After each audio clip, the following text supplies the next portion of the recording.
Good morning, everyone, and welcome to the Executive Exchange. Today's conversation is again, like always, with me, your host, George Gutierrez from the BMAP Group. With us, we have a very interesting person, someone that I've known for quite a while, and who has a very successful organization or company that is thriving in Winchester. Leslie Hicks has a lot to share with folks that, for the most part, he chooses to ignore and not even share it. And that's why I kind of brought him out here today, because he doesn't know what I'm going to ask him. That's not true. So his company is Cardinal Technologies, I think, Solutions. Yeah. It's an IT company. It's pretty interesting what's happened in our world, especially in the business world, in the past 25 to 30 years. I remember when I was much younger and I was in the military, we never called it IT. We called it communications, and we had all kinds of different ways of look at comms, if you would. Comms. From both, the voice message, from the social media, etc. We just never called it information technology, even though technology was present. We just didn't see it that way. And then when I finally got out of the military and went into business for myself, I discovered this IT thing, this IT. And today we're going to talk about it, but we're going to have Leslie talk to us about it. One thing also that I want everybody to know about Leslie: he's a Marine and served with honor. And, I just want to say thank you for your service and Semper Fi. So welcome to the show, Leslie, and tell us a little bit about yourself. Thank you, George. I'm the owner of Cardinal Technology Solutions, and we're a local business here in Winchester, Virginia. And we provide basic solutions and complex solutions to businesses in the area and the surrounding valley area. Like you said, things have gotten a little bit more complicated in the last 20 years. You have the internet, which was just in its infancy, 15, 20 years ago. Now it's grown to be something that we're dependent on, and we're also become dependent on computers. Your business, my business, most businesses in town and all over the country rely on their workstations and their servers and the internet, whether we like it or not. It's an integral part of our business, and if those things malfunction, crash, something goes wrong, you get a virus, you get some malware, brings you down to a grinding halt. And most business owners, it's in the back of their mind. They don't bring it to the forefront. It only comes to the forefront if they're not prepared for that day. And when that day happens, then they realize how important these machines are to them, to all of us, in our day-to-day business lives, and our income, really. So it's how we make money. We use the internet every day. We use social media. We use email. We're texting like it's out of control. There's all different modes of communication. So I take you back, back to the days of, where we didn't call it IT. We call the communications for a reason. And whether it's in business or whether it's in life or whether it's in the moon, it doesn't matter where it is. I'm a fervent believer that the most difficult thing that we do is to communicate. And I have a couple of people that I communicate with regularly via email. And when they're not able to get the attachments that I send them, for example, they freak out. I mean, literally. Yeah. And heck, I freak out because I don't know, what's the problem? Why are we not communicating? And to me, that was a very important lesson that I learned from you personally within the IT realm. Can you just share with the audience what the problem was and how you got it fixed? Sure. So, like you said, back in the day, we used to rely on the U.S. Postal Service. Good old mail and paper, and you put it in an envelope and you put it in the mailbox, and it goes to whoever you send it to. Well, nowadays we do forms, PDFs, Word documents, Excel, and we attach them to email. And we send them out to their destination, and we expect them to get there. In some cases, like in your case, you were on a different mail system than the organization you were trying to reach. So you're on Office 365. And I believe in your case, the person you were trying to send an attachment to was on a POP3, just a basic internet email system, kind of like Gmail. Right.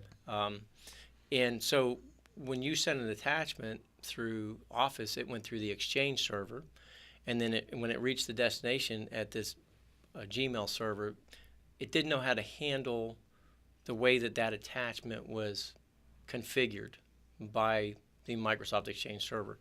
So it kind of stripped out that message and left a little remnant of it, which ended up on the end being called winmail.dat, something that was other than what you attached. And this is something that happens quite often. I've seen it 3 or 4 times. And it's an easy thing to fix. From our point of view, it's an easy thing to fix. From your point of view, I'm sure it was, what's happening? Why is this happening to me? Well, yeah, it was frustrating because there was important information attached to that included scheduling and included pricing, from my business perspective, that I needed the recipient on the other side not only to receive, but to be able to open, understand, and reply to it. Right. So there's 2 different formats that an attachment can go out as, and the default, the way that Exchange handles attachments, not all other email servers can handle that. So basically, what I did in layman's terms is I went in and changed that format to a more basic format, one that all servers can understand, no matter where you send it to. It's universal. And then I believe after that, it resolved your issue. Yeah, thank God. Thank you so much. I really appreciated that one. Now, I know you. How long have you been in the Winchester area now, Leslie?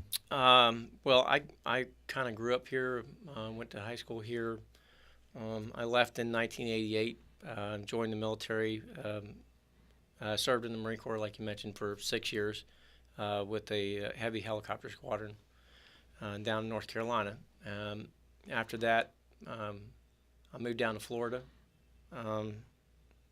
Stayed there for about 12 years. Went to college at Valencia College in Orlando, and then started getting a little homesick. So, wife and I decided we were going to move back up here, and plus we got hit pretty hard with the hurricanes down there during that time. So, we moved back up here, and we've been up here for about 9 years. Okay, so. What about the business? I know the business is not that old. We started Cardinal Technology on February 7th, 2014. I've been in the technology business for about roughly 25 years, and I really wanted to start something on my own that provided an all-encompassing solution for businesses. I had some friends and business owners around town here that knew the kind of work that I did before I started the business, and they would come up to me and say, there's no real good, a go-to technology firm in Winchester that knows how to do everything, and you seem to know how to do everything. So I said, well, I'm interested in starting my own business. So a couple of these fellows got together and they said, well, we're willing to jump in with you and get it started because we believe in you and we believe in, the work that you do. We know you're an honest person, good business person, good, you provide good service. So let's see where this goes. And that was the beginning of Cardinal, and we're going on our 3rd year now, and Things are going really well. We've been really blessed. We've got a lot of clients on board. And most of it's really been word of mouth. I haven't done a whole lot of advertising. Most of our clients come to us from other clients that have just been really, really happy with the service they've gotten. So that's very interesting in more ways than one. The one-stop shop for IT in itself, I think, would really be very appealing to just about anybody. And when you say a one-stop shop, is you can serve as a one-person organization, or you can serve as a 300 employee type of organization. You can take care of just about any client. Correct. Yeah. So, and one of the things that I've noticed in the past 3 years is you have grown, and I know that because you've had to hire additional staff, and probably in the process of even looking at more staff. Mm-hmm. So, just take a few minutes and share with the audience, as an entrepreneur and a business leaders, what is one of the things you've learned over the past couple of years that continue to resonate with you as part of your success? Well, one of the reasons that I started this company is whenever I talk to somebody about IT support and I did things for them, and this goes back to the 10 years, 15 years back, people would always say, I understand what you're talking about, and I've never had that kind of discussion with an IT professional before. Like, they always talk over my head, and so they really, when I engage people and I start talking about solutions for them, and software and servers and all these things that come together to make your business successful, I talk to them in a way that they can understand it. I don't like the fact that there's a lot of IT companies that people have dealt with in the past, and they've come to me and said, they make me feel stupid, or they make me feel dumb. And these people are very, very smart people. They're 4, 5, 6 year degrees, people with master's degrees, and just talking to the wrong person and not knowing the people skills and how to address somebody and look them in the eye and talk to them like a real, like a person and not a techie. That means a lot to people. And I think that's contributed a great amount to our success. That's interesting that you put it that way, because that's the way we started this conversation. We went from comms to IT, mm-hmm. and IT continues to be confusing to most of us. And then when we don't communicate effectively, then we're going to fail in our businesses. Correct. And communication is a giant part of your success as an IT firm, and our creed really is communication. We follow up and we make sure that the job gets done. But the biggest thing is communication. I walk in and I talk to the business owners. I walk around and talk to the workers at their stations. I ask them, how are things going? What is it that, do you have a particular issue that you want us to look at? Is there something going on that you don't understand, or, that's not quite working right? Because I'm always fine-tuning our clients' sites to make sure that they're in the 90 percentile or above, because that's our goal, is to make sure that they're running above 90%, 95 to 98% all the time. Okay.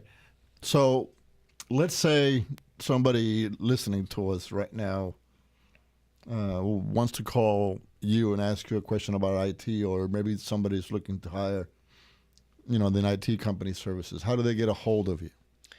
They could call us at 540-431-4161. Or they can also go to our website at www.cardinaltech, that's CARDINALTEK.com. All right. They can reach us both places. All right. Well, thank you. So thank you for spending a few moments with us and with the listening audience. Mm-hmm. I would sincerely appreciate your time here with us. So we're going to sign off, saying thank you to everyone. And this is George Gutierrez from the BMAC Group saying goodbye from the Executive Exchange.